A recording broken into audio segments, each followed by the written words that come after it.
Բարի երեկո սիրելի հեռուստադիտողներ, եթերում օրակարգը կենտրոնում հաղորդաշարն է և ես Շաքե Իսայանն եմ։ Օրակարգի տաղավարում այսօր Մանեթ Հանդիլյանն է, Հայաստանի Հանրապետության ազգային ժողովի 6-րդ և 7-րդ գումարման падգամավոր, Հայաստանի Հանրապետության աշխատանքի և սոցիալական հարցերի նախարար 2018 թվականին, 2020-21 թվականին Արցախի Հանրապետության աշխատանքի, սոցիալական և բնակարանային հարցերի նախարար և վերջապես ապրելու երկիր կուսակցության նախագահ։ Շնորհակալ եմ Տիկին Հանդիլյան զրույցի այս ձևաչափ ընդունելու համար։ Ես եմ անչափ շնորհակալ ձեզանից և սիրով եմ ձեր տաղավարում։ Շնորհակալ եմ։ Տիկին Հանդիլյան, մի առիթով ասել եք, որ հանրային պաշտոնը դիտարկում եք որպես միջոց նպատակին հասնելու համար և ոչ երբեք հակառակը, հա։ Այ կուզենայի ճշտել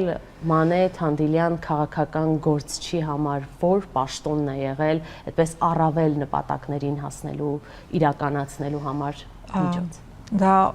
հետաքրքիր է, որ շարունակում է լինել ինձ համար, այսպես ասած, կարգախոս հանրային քաղաքական պաշտոն զբաղեցնելու, որովհետև ես սկզբից անփորձ, ապա փորձառու գործիչ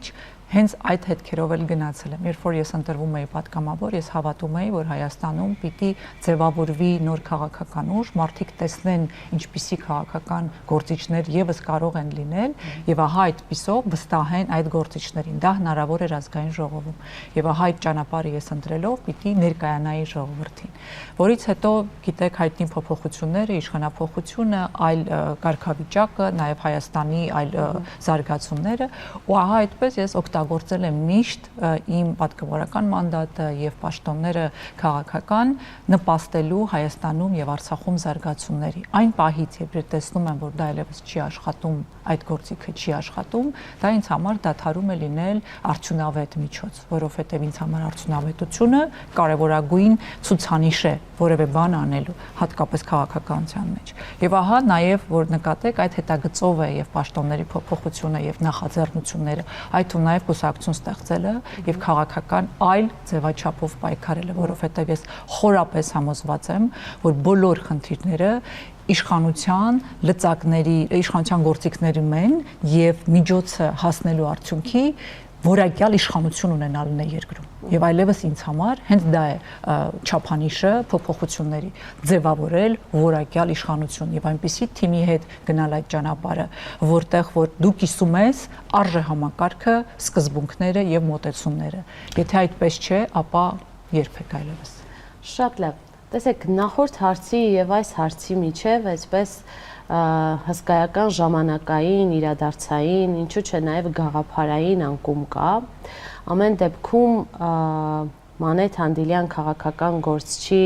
վերջին ակցիան այս պահին մարտի 1-ին հայտարարված հացադուլն էր, հա, ի աջակցություն Ռուբեն Վարդանյանին, ով եւս Բաքվում փաստորեն հացադուլ էր հայտարարել եւ այդպես անդառնալի սպառնալիք էր հանդիսանում այդ պահին, հա։ Այո։ Ես ուզում եմ հասկանալ, արդյոք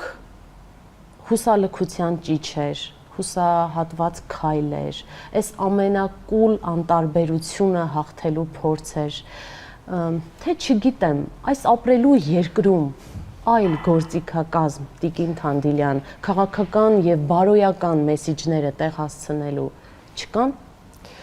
Ցավոք սրտի դեռ միայն կուսակցությունն է ապրելու երկիր եւ մենք ամեն կերպ փորձում ենք երկրի որակը բարձրացնելու այնպես որ մեր ժողովուրդը հանգիստ արժանապատիվ ապրի մեր երկրում եւ այն ինչին ես դիմեցի այդ օրերին ամենևին խորը մտածված վերլուծած այսպես քայլ չէր, երբ ես տեսա իմ ավակ ընկերոջ ճարահատյալ քայլ, իսկ ճաղերի ետևում Բաքվում հատկապես դա ճարահատյալ քայլ է եւ տեսա թե ինչպես է նա փորձում այդ գործիքով ուշադրություն գրավել աշխարհի այնտեղ տեղի ունեցողի հանդեպ ի վնաս իր առողջության ու կյանքի, իսկ մենք հասկանում ենք, չէ՞, կարող էր իր հետ պատահել սկսած ճնշումներից ավարտված զուտ ֆիզիկական առողջական վնասով։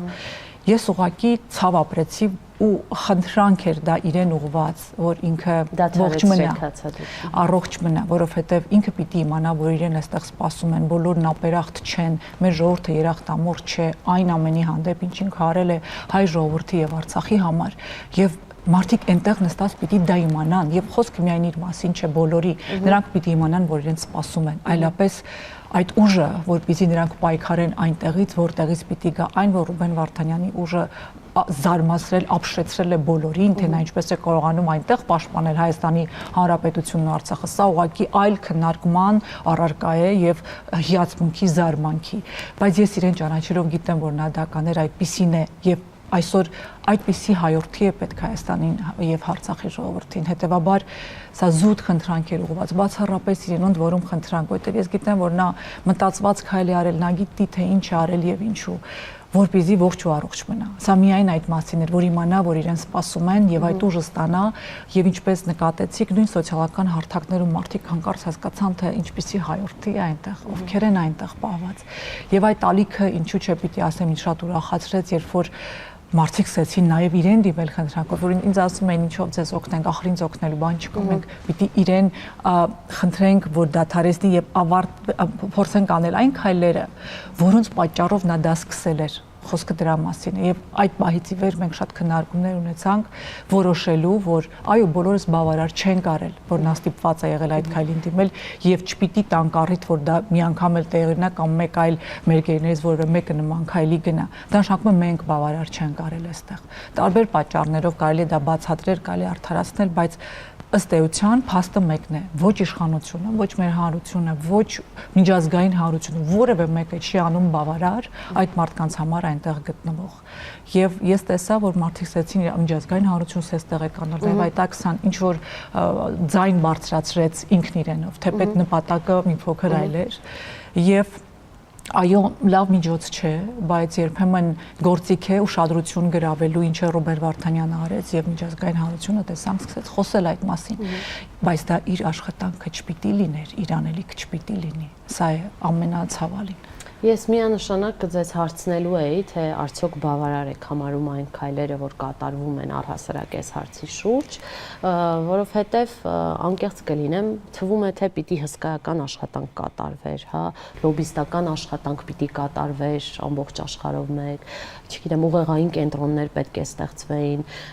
ամեն ինչ պետք է արվեր, հա, ռեսուրսներ պիտի ներդրվեր եւ այլն, բայց իմ խորին համոզմամբ իրապես մենք թերացել ենք նախ, որովհետեւ արդեն իսկ ժամանակ ենք կորցրել այս ընթացքում եւ կարծես թե շարունակում ենք կորցնել, հա, այ ուզում եմ հասկանալ, մենք պայքարում ենք մեր գերիների համար, թե ձևացնում ենք, որ պայքարում ենք։ Տիկին Թանդիլյան, ես որոշել եմ այս ձևաչափում նոր հաղորդաշարի, ճիշտն ասած, չխորշել հարցերից, որոնք որ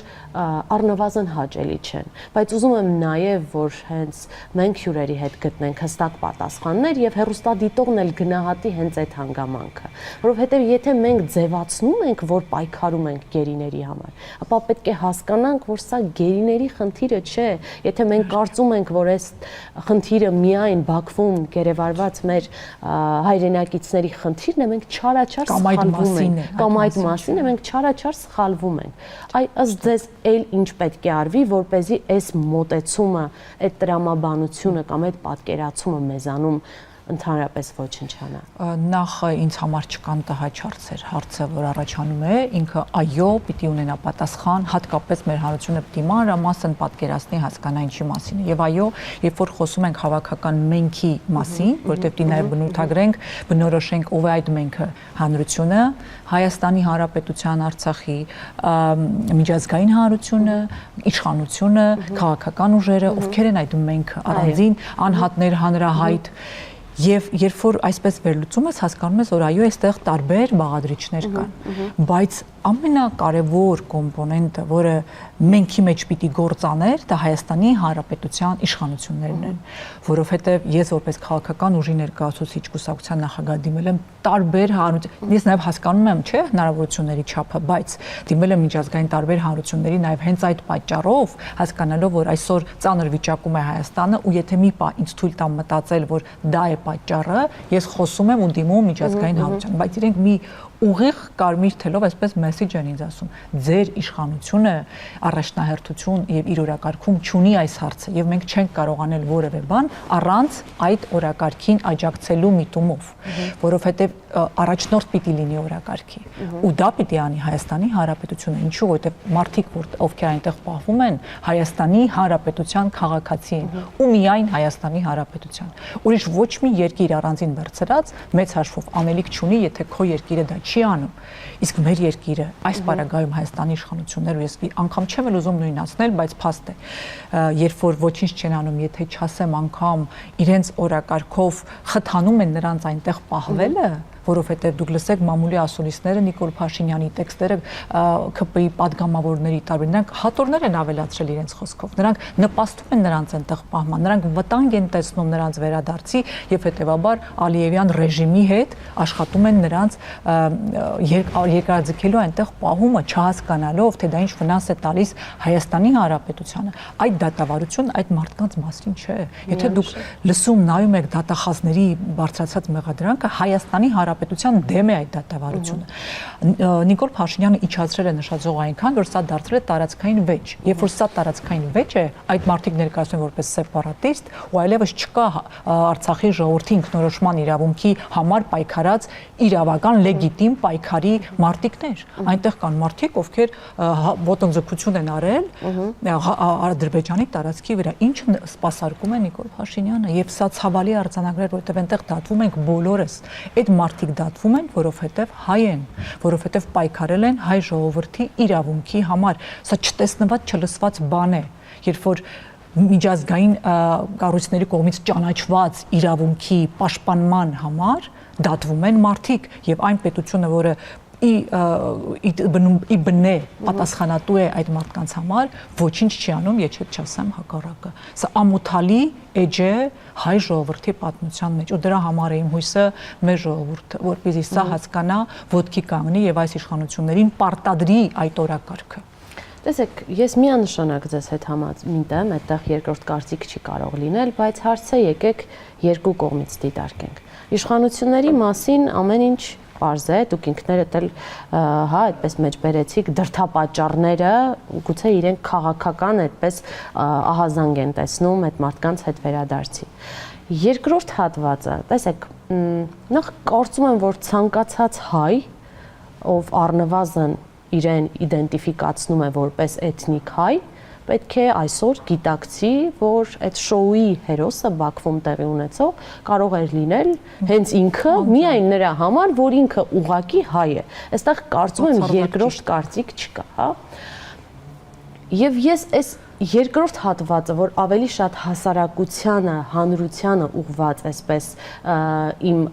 պատկերացումն է, այդպես կուզենայի պրոյեկտել Ռուբեն Վարդանյանի Բաքվից ուղված կոչին, հա, որը ուժեղ էր, հզոր էր, ազդու էր, բայց Տիկին Թանդիլյան, ես այդտեղ մի մտավախություն ունեմ։ Նախ այստեղ առանձնացրել եմ հատկապես այն տողերը, որոնք ինձ համար ազդեցիկ էին։ Ես այստեղ հասկացա, որ երբեք չի կարելի տրվել հուսալքությանը, անտարբերությանը եւ հասկացա, թե ինչու է դա 7 մեղքերից ամենասարսափելին։ Ռուբեն Վարդանյանի այդ կոչից հետո հանրությունը մենք բոլորս զայրացանք, հուզվեցինք, էմոցիոնալ այդ ֆոնը կար, Տիկին Թանդիլյան, ինչպես հիմա մեր տաղավարում է, բայց նայեք, ուզում եմ էլի անկեղծ լինենք ու չխորշենք այս հարցից էլ։ Սա տևեց կեսօր, մեկ օր եւ նորից հաջորդեց, կարծես թե անտարբերությունը, մարդիկ անցան իրենց առօրյային եւ հետագա գործողություններում, որ պետք է օրինակ մեկնարկ տրվեր նաեւ հասարակության կողմից պահանջ, ոչ թե միայն Ռուբեն Վարդանյանի իր թիմակիցների պահանջը լինի, հա, նաեւ միջազգային հանրությանը, այլև հասարակության ներսում, պետության ներսում այսպես ահագնանար, միասնական, ընդհանրական պայքար, չէ՞ որ առանց ընդհանրական պայքարի այս հարցում հնարավոր չէ։ Կարծես թե թույլ տվեք ես անկեղծորեն ասեմ,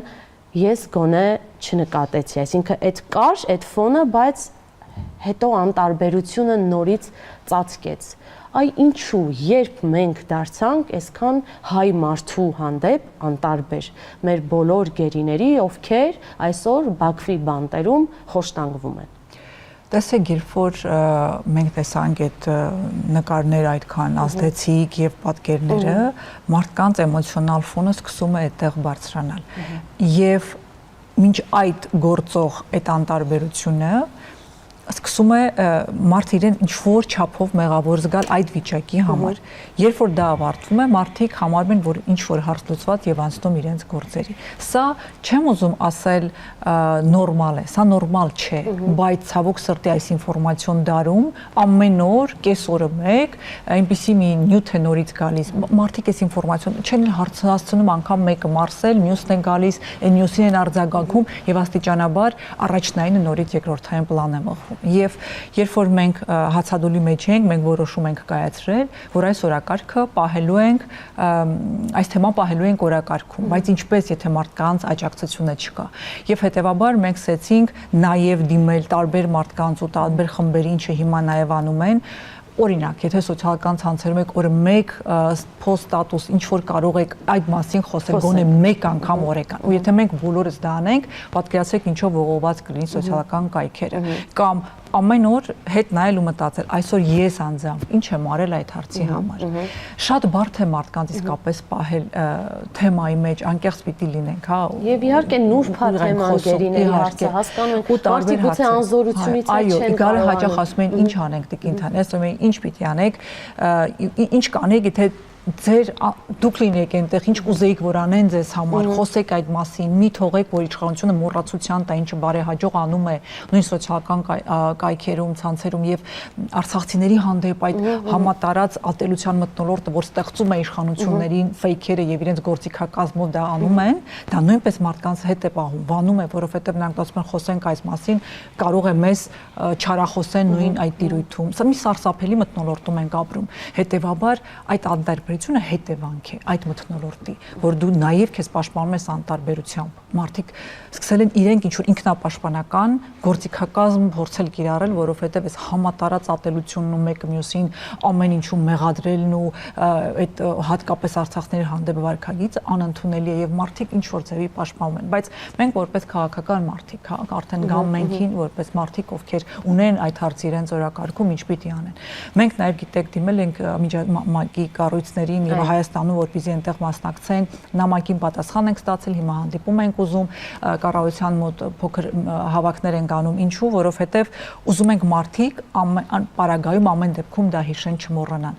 բայց չես կարող օրակարգ արհեստական պահել, դա պիտի գա ժողովրդից, անկեղծ եմ ասում։ Եվ հիմա մենք նաև միջոցառումներ կկազմակերպենք, որտեղ նաև կլուսաբանենք, կիրազեկենք իրավապաշտպանների միջոցով, թե ինչ է կատարվում, մարդիկ լավ նույնիսկ տեղեկացված չեն։ Ես նաև տեղեկություն ունեմ, որ ՄԱԿ-ի կառույցներից տեղյակ չեն եղել միջազգային կառույցներից, որ միջազգային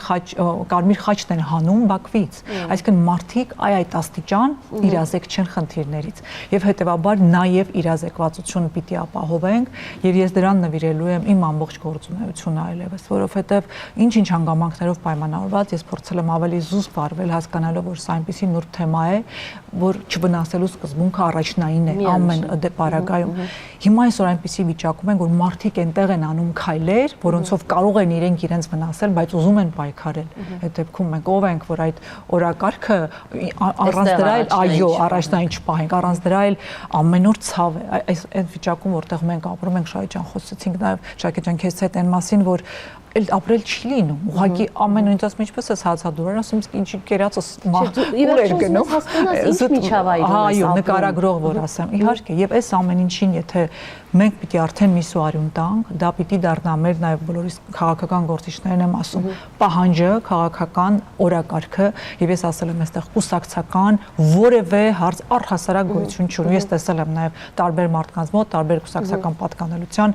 դրան սպասարկել, աջակցել, ինչը ինձ համար շատ ողջունելի է, ուրախ եմ դա արձանագրել նաև հացադուլի ժամանակ ձեր թիմի հետ եմ հանդիպումներ ունեցել, ինչի համար շատ շնորհակալ եմ, եւ պարոն Ծառուկյանի հետ ենք զգացել եմ աջակցությունը այդ ընթացքում։ Ուզում եմ ասել, որ տեսեք տարբեր կուսակցական թիմեր են, բայց ամենևին այս օրակարգը կապ չունի դրա հետ։ Ու ես դա տեսել եմ եւ ուզում եմ ահա մենք բոլորով դա անենք, որովհետեւ այլ ումից պահանջենք, եթե մենք նաև մեր դաշտում է այդ անելիքը։ Միանշանակ, որովհետև Բաքվի բանտերում նորից պիտի կրկնվեն, բայց գերիների հարցը միայն իրենց ընտանիքների խնդիրները չէ, այո, ամենևին իրենք մեր բոլորի, մեր ժողովրդի նրանց առաջադրած մեղադրանքները մեր մասին են։ Եթե դուք երբևէ Արցախ եք այցելել, դուք ուրեմն ապօրինի հատել եք այս պարագայում արդեն ըստ իրենց դատախազի Ադրբեջանի տարածքային ամբողջականությունը եւ ձեզ կարող են նույն հոդվածներով ամենտեղ ձերբակալել ու տանել Բաքվի բանտում պահել ճիշտ նույն հոդվածներով։ Մենք հասկանում ենք, որ հայ ժողովուրդն է այնտեղ դատվում, ով պայքարել է իր իրավունքի համար։ Հետևաբար սա չունի կուսակցական քաղաքական պատկանելություն։ Այստեղ մի նուրբ հարցել կա, այս մասին էլ կուզենամ խոսեմ։ Գերիների ընտանիքների անդրադարձը այն ամենի շուրջ ինչ տեղի ունենում նաև այսպես հասարակական, հանրային պահանջով,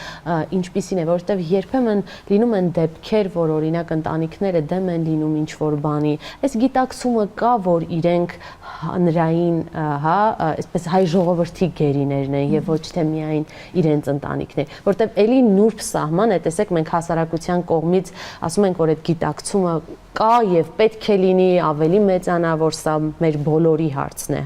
բայց մյուս կողմից էլ նաեւ ընտանիքի հետ կապված, որտեղ ընտանիքներում էլ սա շատ նուրբ հարց է եւ կարող են լինել եւ եղել են դեպքեր, այդ հանգամանքը դրա լուծումը ինչպես է պատկերացնում։ Ես հենց դա է նաեւ հաշվի առնելով նկատի ունենալով եմ փորձել շատ զգուշավոր լինել այս հարցում եւ ինձ համար որոշում եմ կայացրել այդ մարդկանց հետ ոչ միայն հանդիպել ու հասկանալ իրենց սահմանը ինչպես են իրենք տեսնում, որովհետև այո, մենք կարող ենք ասել, որ դա մեր որդիներն են, մեր զավակներն են իրենք, բայց ամեն դեպքում ուղիղ իրենց ընտանիքի անդամ են, ինչը պիտի ընդունենք, որ մեզանից առավել իրենք են շահագրգիռ։ Ու դրա համար ես հետևել եմ բոլոր կանոններին իրենց կողմից առաջ քաշված, չվնասելու սկզբունքը գերակա ու նաև ինչպես անելու ավելի արդյունավետ կամ ավելի թիրախային հարցերը քննարկելու եւ առաջ մղելու։ Ու դրա համար ես կարծում եմ նաև իրենց հետ պիտի շփումներ լինեն։ Ինչ որ չափով որոշ ընտանիքների հետ կա բնականաբար, բայց ես կուզեմ նաև, գիտեք, էլի իշխանությանը պիտի գամ 23 ընտանիքի հետ որևէ մեկի հետ մեկ անգամ հանդիպել եք, ասեք թե դուք ինչ եք անում այդ ուղղությամբ։ Չէ՞ որ կրկնում եմ նորից, դա իշխանության առաջնորդության կարիք ունեցող խնդիր է։ Եթե դու այդ օրակարգը կոծկում ես, ուրիշ մեկը չի կարող դա անել։ Բայց այո, ես եղել եմ տարբեր ընտանիքների հետ նաև խոսել եմ, մարդիկ որոշները շատ ուզում են, որ այո, մենք բոլորս ինչ-որ բան անենք, բայց իրենք մի քիչ կարող են վերապահում ունենան անձամբ մասնակցելու, որովհետև անհանգստություն ունեն, ինչը լիարժեքորեն հասկանալի է իրենց պարագայում։ Եվ հետևաբար այո, եզրը չտեսնված նուրբ է, բայց ինձ համար այն գործիքները, որոնք ըստ էության պիտի բնական պահանջ լինի հասարակության համար, նույն միջազգային կառույցներից պահանջը, որ գնացեք մասնակցեք այդ դատերին։ Փակ դատական ընթացակարգով դատվում են հայեր եւ պահանջը միջազգային հանրությունից իրենց մանդատը օգտագործելու դա բնական պահանջ է։ Այստեղ չկա ոչ մի անձնավորված, անհատացած միջազգային կառույցի անգործություն է այս պարագայում, որը պայմանավորված է ըստ էության իշխանության անգործությամբ։ Բայց մեր պահանջը պիտի շարունակի դա լինել։ Սա կան բաներ, որոնք չի կարող վնասել, որովհետեւ սա այդպես պիտի լիներ ի սկզբանե։ Այո, մենք հանդիպումներ ենք ունենում տարբեր նաև դեսպանատների, կառույցների հետ, իրենք էլ ունեն վերապահումներ, իրենց այնտեղ անվտանգության, նույն Բաքվում, որտեղ իրենց թիմերն էլ այնտեղ աշխատում են, անվտանգության խնդիր ունեն։ Մի սարսափելի, այսպես փաթեթ է սա, ծանրության առումով։ Եվ հետևաբար, այո, ընտանիքներից պիտի իրենց հետ հասկանանք ինչ վիճակում են, ինչ են անում, կապը չկտրենք, բայց նաև իմանանք, որ այո, իրենք ուղիղ շահառ ունեն, մենք էլ ենք ուղիղ շահառու այլ իմաստով, բայց իրենց ցավը պիտի տեսնենք, զգանք մերը դարձնենք, որ կարողանանք նաև հասկանալ այդ չվնասելը որն է եւ որտեղ պիտի ինչպես գործել։ Եվ པարզ գիտակցումը պետքա լինի, որ առանց մեկը մյուսի չենք կարող հասնել այս հարցում հաջողության, առանց երկրի ներսում, այսպես, ընդհանուր պայքարի, առանց ռեգիոնալ պայքարի ընդհանուր։ Այսինքն մենք չենք կարողանալու ցավոք սրտի առանց այդ միասնականության այս հարցում լուծում ունենալ։ Դատավարությունը օրեր առաջ շարունակվում էր, մենք հետևում էինք իհարկե, կարծեմ հաջորդը ապրիլի 8-ին է նշանակված։ Մյուսներինը 15-ին այսօր, հա։ ինչ ենք սպասում, այստեղ ինչ կանխատեսումներ կան, շարունակությունը ինչ է լինելու։ Դե գիտեք, որ երկու առանձին դատավարություն է, ինչքան էլ Ռուբեն Վարդանյանը պահանջել է, որ իր դատավարությունը միացվի 15-ին, որովհետև նա ուզում էր, որ միասին նաև այնտեղ լինեն պայքարեն ու պատճառ չպիտի լիներ իրեն առանձին դատելու, բայց մենք տեսնում ենք նաև իր նկատմամբ առանձնահատուկ վերաբերմունքը Ալիևյան ռեժիմի, հասկանալով հանդերձ, որ նա միջազգային ճանաչելիության մարդ է եւ նա հումանիտար ծրագրերը աշխարհին են վերաբերել եւ ես պիտի ասեմ, որ իմ կարծիքով սա նաեւ աշխարհի երեսին թքել է, որ ահա այդպիսի գլոբալ առումով հումանիստ մարդը, որ տարբեր ծրագրեր արել միջազգային Նոբելյան մրցանակի թեկնածու է եղել, ես կարող եմ այդպես վարվել։ Եվ միջազգային հանրությունը պիտի սա չների, սա իհարկե առանձին բան է, բայց ինչպես է օրինակ դատաստան կարելի է ասել, էլի նացիզմի այստեղ այլ բան չկա, դասական օրինակ է։ Այո, սա հայատյացության վառ դրսևորում, նաև մարդկության նկատմամբ ատելության դրսևորում, քաղաքակիրթ աչքով։ Այո, որտեվ նա ՄԱԿ-ի կառույցները հանում, միջազգային Կարմիր խաչը հանել Բաքվից, շարունակում է ՄԱԿ-ին ասել ես դուք ով, ես ով, եւ պահել այնպիսի լկտիաբար, որ դա նա կարողանում է մարսել։ Ես սա չեմ հասկանում։ Նա դա կարողանում է շարունակել գոյություն ունենալ 21-րդ դարում, ինչպես ասում եք, եւ ոչ մի պատժամիջոց իր նկատմամբ չի կիրառում։ Սա անընդունելի է ընդհանուր վիճակը, բայց ելի եմ ասում, սա պիտի առաջնորդություն ունենար, ինչը չկա, ու դրա համար էլ այս ամենաթողությունը տեղի ունեն։ Դատավարության առումով Ռուբեն Վարդանյանը ցուցմունքներ չի տալիս, գիտեք, եւ այդ մասին հրապարակավ հայտարարել է եւ պետք է միայն կարողանալ պատկերացնել, թե ինչ ճնշումներ են իր վրա կիրառվել նման հայտարարությունից հետո, բայց պատճառը դա ոչ թե կամակորություն է, նա նույնիսկ պատրաստ եղել եւ իր հայտարարություններից մեկում ասել է, որ ուզում եք ինձ դատել, համարում եք մեղավոր, դատեք, բայց ձեր օրենքներով եւ բաց դատավարական միջազգային հանրության մասնակցությամբ, բաց դատավարական process-ներով, որ աշխարհը տեսնի, որտեղ դեստեղ դուք ամեն ինչ կարող եք ասել, փաթեթավորել գնել։ Եվ հենց այդ պատճառով նա եւ կարծում խելամիտ մարտավարությունը ցուցմունք չի տալիս բնականաբար իր համար վտանգ ներկայացնող պայմաններում։ Այն մեկ այլ մյուս դատավարությունն ընդհանուր փոքր այլ երևի այլ մոտեցմամբ, այլ ձևաչափով։ Եվ ես ինչ եմ ուզում ասել այստեղ, որը շատ կարևոր եմ համարում։ Ցուցմունքների ընթացքում տարբեր մտքեր են ադրբեջանական լրատվամիջոցներից վերագրվում այնտեղ պահվող գերիներին, ամենևին որևէ մեկը չգիտենք դա այդպես է թե չէ, նախ եւ առաջ սա պիտի կարևոր արձանագրում է, անգամ լավ, անգամ վատ, չգիտենք այդպես է թե ոչ, դա ասում է ադրբեջանական ռոպագանդան տարբեր պատճառներով, Հայաստանի հանրության մեջ խժդժություններ մտցնելու, պառակտելու, արտաքին լսարանի համար իր հետագա գործողությունները արդարացնելու տարբեր պատճառներով, այնպես որ որևէ մեկս նախ չգիտենք նրանք այդպես են արտահայտվում թե ոչ, սա մեկ, որը շատ կարևոր է, եւ երկրորդ, անգամ եթե մենք պիտի իմանանք ինչ պայմաններում են նրանք գտնվում։ Մեզ դուր է գալիս այդ տեքստը, դուր չի գալիս, ինչ հետևանք, որևէ մի խելամիտ մարդ աշխարհում եւ հանրությունը աշխարհի գիտի, որ թշնամու բանտում դատելու պարագայում յուրաքանչյուր ոք կարող է եւ պետք է ասի այն ամենը, ինչը կպաշտպանի իր անձնական կյանքը։ Սա աքսիոմա է, բանաձև է, այդպես աշխարհը գիտի եւ դա փորձել քննարկել, քննադատել, արդարացնել, մեկնաբանել բացարձակ անտեղին է, ես մեր ժողովրդին ուղղակի նաև ձեր տաղավարից ուզում խնդրել կոչ անել, ընդհանրապես մի քննարկեք որևէ գերու ասած որևէ միտք, եթե անգամ դա ասվել է, ես նույնիսկ չգիտեմ դա ասվել է թե ոչ։ Առավել եւս մեր պետության առաջին դեմքերի մակարդակով դա քննարկման առարկա դարձնել, որ ստիպված լինի օրինակ Արայիկ Հարությունյանը այնտեղից մեկնաբանել, պատասխանել Հայաստանի վարչապետին։ Այս խայտարակություններին պետք է վերջ տալ։ Սոցցանցերը պետք է լռեն այդ մարդկանց կողմից արված որևէ արտահայտության մասին։ Այստեղ էլ իրազեկման նաև Այո, մենք պիտի ասենք սիրելի ժողովուրդ ջան, դուք չգիտեք այդ մարդկանց պայմանները, մեկ երկրորդ չգիտեք նա դա ասել է թե ոչ, ընդհանրապես մի քննարկեք, որ չուրախացնեք հենց Ալիևյան ռեժիմին, դա ռոպագանդա է, զուտ գործիքակաց, որպեսզի մենք այստեղ թուլանանք, իրար այսպես պառակտվենք, միայն մի պահանջ պիտի ունենանք, վերադարձրեք այդ 23 հոգուն, առնվազն 23-ին։ Ուրիշ ասելիք ոչ Ալիևին ունենք, ոչ իրար ունենք, իրար ասելիքը մենակ հետեւյալն է, ինչ ես դու կամ ես այսօր արել, որպեսզի այդ մարդիկ հետ գան։ Ուզում եք սիրեք, չեք ուզում մի սիրեք, դա ամենևին սիրո մասին չէ։ Եվ պարզ գիտակցումը, որ իրենք այնտեղ են, որովհետև հայ են, եւ վերջ։ Եթե ձեզ թվում է, թե այստեղ քննարկելու բան կա, ես չգիտեմ թե ոնց էլ բացատրեմ, որ նրանք թշնամու բանտում են։ Մնացածը քննարկման առարկա չէ։ Նրանք պիտի վերադարձվեն բոլորը եւ դա պիտի անեն որպես հանրություն հայ ժողովուրդ պահանջատեր լինելով, դարձնելով այս իշխանությունների օրակարգ։ Եթե նրանք վախենան, որ այդ օրակարգով աթոռ են կորցնում, միայն այդ պարագայում նրանք որևէ բան կանեն։ Ես դա համոզմունք ունեմ այդպեսին, ճանաչելով իրենց եւ իրենց իշխանատենչությունն ու աթոռամետությունը, ուրիշ ոչ մի բանի մասին է այս իշխանությունը։ Տիկին Թանդիլյան, ցավոք ժամանակը սուղ է, վերջում կուզենայի այսպիսի մի հարցի մասին էլ անդրադարձ կատարել։ Համայնքային ընտրություններ էին Փարաքարում եւ Գյումրիում։ Այնինչ տեղի ունեցավ Փարաքարում արդյոք հանրության նաև այսպես արձագանքներ, գուցե առաջին նշանը կամ նշաններից մեկը անտարբերությունից դուրս գալու, հա, որովհետև միասնության դաշինքը, որը ապրելու երկիր, հա, կուսակցություններ նաև ներկայացնում, փաստորեն հաղթանակ տարավ, իշխանական ներկայացուցիչից առավել եւ բացարձակ հաղթանակի արժանացավ։ Ես կուզենայի ձեր կարճ արձագանքը նախ այդ մասին եւ երկրորդ դիտարկումը միանգամից։ Արդյոք այս ընտրությունները լինի Գյումրիում, որովհետև այնտեղ էլի ապրելու երկիրը բավականաչափ ձայներ է ստացել, ցավոք շեմը չի ախտարել, բայց այնուամենայնիվ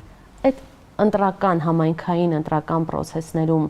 Ռուբեն Վարդանյանի գործոնը կար, քաղաքացին ուներ նաև այդ սոլիդարությունը, գուցե իր անզորությունը կամ իր օգնությունը, աջակցությունը նաև այդ տեսքով, հա, աջակիցը լինելու կամ այդ հանդիպումներում վստահաբար որ ունեցել եք այդ մասին խոսելու, գերիների հարցին անդրադառնալու եւ այլնի մասին, թե ոչ։ Մարդիկ առաջին հարցը, որ ինձ տալիս են տեսնելիս, դա ինչ լուր ունեմ Ռուբեն Վարդանյանից, ինչ վիճակում է, առողջական ինչպես է իր եւ ինչ ակնկալիքներ ունենք, ինչ տեղի կունենա։ Առաջին հարցը ինձ տեսնող յուրաքանչյուր մարդու դա է։ Սա նշանակում է, որ մարդիկ կարող է այո անելիք չեն տեսնում իրենք ինչ անեն, բայց այն որ մտահոգ են, սրտացավ են եւ այս իշխանություններին չեն ներելու այն նվաստացումը, որ հայ ժողովուրդը կրում է այդ դատավարության հետևանքով, դա միանշանակ է եւ իրենց հեղինակության անկումն էլ, իսկ մենք դա տեսնում ենք ամենօրյա ռեժիմում, բնականաբար մեծ բաժին ունի նաեւ այս ընթացող դատավարությունը եւ փաստը, որ հայրին դատում են, Հայաստանի իշխանությունները ոչինչ չի անում, մարդիկ դա գիտեն։ Կարող է իրենք ասեն, որ մենք անում ենք, դուք չեք տեսնում անտեսանելի, բայց մարդիկ հիմար չեն հասկանում են իրենց հռետորաբանությունը իրենք այդպես էլ ասում են այդ հարցում այդպես չեն կարող հրապարակային աշխատել։ Ես գիտեմ, բայց եթե դուք հրապարակային չեք ասում, որպեսզի չվնասեք, ապա ինչպես եք հրապարակային տեքստեր ասում, որոնցով վնասում եք այնտեղ գտնվող մարդկանց, երկարացնում նրանց պահումը եւ ավելացնում քրեական գործեր նրանց վրա։ Հետևաբար մտածել միամտորեն, որ այս իշխանությունում անհանգստություն ունի չվնասելու, կներեք, դա շատ վաղուց արդեն հիմարների համար հեքիաթ է։ Եվ այս առումով այդ ազդեցությունը իհարկե կա զուտ բարոյահոգեբանական եւ անարդարության դեմ պայքարի, ինչ վերաբերվում է Փարաքարում, Գյումրիում, մենք ինչ ենք տեսնում, իշխանությունը կորցրել է իր հեղինակությունը շատ վաղուց արդեն։ Նրա ձեռքում են վարչական ռեսուրսները բոլոր, ֆինանսական միջոցները ամենամեծ եւ ծավալուն, եւ նրանք որևէ բանի առջեւ չեն կանգնում, որպեսզի իշխանություն պահեն։ Ու այս ամենով հանդերձ 30%-ը չեն գերազանցում։ Եթե այդտեղից անես վարչական լծակները, ռեսուրսը եւ առանձին վերցրած տեխնացուների շատ թե քիչ հեղինակությունը 10%, 15 չեն գերազանցի։ Սա նշանակում է այսօր Հայաստանում այլևս իշխում է փոքրամասնությունը, ինչը հուսով եմ կամրագրվի մոտակա այլ ընտրություններում, համապետական կամ եթե ավելի վաղ տեղի ունենա այլ process-ներում։ Փարաքարի հաղթանակ այն մասին էր, որ ժողովուրդը անարդարությունը չի ներում։ Այնինչ տեղի ունեցավ նախորդ Փարաքարի ընտրությունների հետևանքով, երբ որ Վալոդիա Գրիգորյանը մեր կուսակցության քաղաքական խորհրդի անդամ է 49% էր հավաքել եւ այն ինչի միջով իրենք անցան պահելու այդ աթոռը եւ անգամ իրենց տեխնացուները այնքան ապիկար ու ապաշնորեն իրենց տեխնացուներն էին ձերբակալում, տարբեր քրեական պատմությունների մեջ էին հայտնվում իրենց տեխնացուները, մարդիկ հասկացան, որ սխալ լուծում է եղել նախկինում եւ այն դատական process-ները, որի միջով մենք անցանք, ի վերջո բերեցին նրան, որ արդարությունը, այս պարագայում միասնություն դաշինքը հաղթեց Փարաքարում։ Ես կարծում եմ, որ տարբեր կոմպոնենտներ կա միշտ ընտրությունների հարցում, բայց ճիշտ տեխնացուն եւ մարտավարությունը եւ մարդկանց այդ ճիշտ աշխատանքը պիտի բերի լուծումների, որովհետև ժողովրդավարությունը այլընտրանք չունի եւ մենք պիտի ուզենանք, որ ժողովուրդը հասունանա քաղաքական process-ներին զուգահեռ, որ կարողանանք այդ հզոր գործիքով Հայաստանում բան փոխել եւ հաստատել խելացի ուժեղ մարդկանց իշխանություն։ Կարծում եմ դա եւս մեկ անգամ ապացուցում է, որ պետք չէ հուսահատվել, հուսալքվել, պայքարը պետք է շարունակել եւ ինչպես Փարաքարի դեպքներ, հա, փաստորեն անգամ այդ կտրվածքով եթե դիտարկում ենք, պայքարը ունենում է իր արդյունքը։ Վերադառնալով իհարկե նորից գերիների հարցին, Տիկին Թանդիլյան, ես պիտի ասեմ, որ մենք մեր հաղորդաշարը յուրաքանչյուր ձևաչափով պատրաստ ենք այս հարցում ցանկացած միջոցառում լուսաբանել, քննարկումներ կազմակերպել, այսինքն հնարավորինս հանրության հետ աշխատանքներում մեր աջակցությունը ունենալ, որովհետև նորից պիտի կրկնեմ, մենք պարզ գիտակցում ունենք, որ գերիները հայ ժողովրդի գերիներն են եւ մեզանից յուրաքանչյուրը կարող էր լինել իրենց փոխարեն Բաքվի բանտերում։ Այո, շատ ճիշտ է եւ ես նախանչափ շնորհակալ եմ այս նաեւ մեսեջի համար, որ ինձ համար շատ թանկ է, որովհետեւ իմ ամենօրյա գործունեությունը այսօր լինելու է այդ մարդկանց վերադարձին ուղղված որևէ քայլ, որևիցե, ինչ ես կարող եմ իմ համեստ հնարավորությունների շրջանակում, բայց ինձ համար սա կյանքի մահվան կռիվ է, որ յուրաքանչյուրը 23-ից բոլորը վերադառնան հայրենիք, երբ էլ դա կլինի, ինչ միջոցով կլինի, մեզ համար սա ամոթ է, հայ ժողովուրդը չպիտի թույլ տա այս նվաստացումը եւ չպիտի ների որևէ մեկին, ում օրակարգում սա չկա, չի եղել եւ փորձել է մոռացության տա։ Մենք այն ժողովուրդը չենք, որ այսպիսի ստորացում կուլ տանք, մարսենք։ Մենք հետ ենք գալու եւ պահանջելու ենք մեր որդիներին հետ եւ մեր հայրենիքն էլ հզորանալու է հենց նաեւ այսպիսի ուժեղ մարդկանց միջոցով։ Ես շատ շնորհակալ եմ ձեզանից, գիտեմ, որ դա անկեղծ է եւ մենք այո միասին անելիք ունենք, շատ շնորհակալ եմ։ Շնորհակալություն։ Հարգելի հեռուստադիտողներ, եթերում օրակարգը կենտրոնում հաղորդաշարն էր եւ իմ հյուրն էր Մանե Թանդիլյանը։ Կհանդիպենք։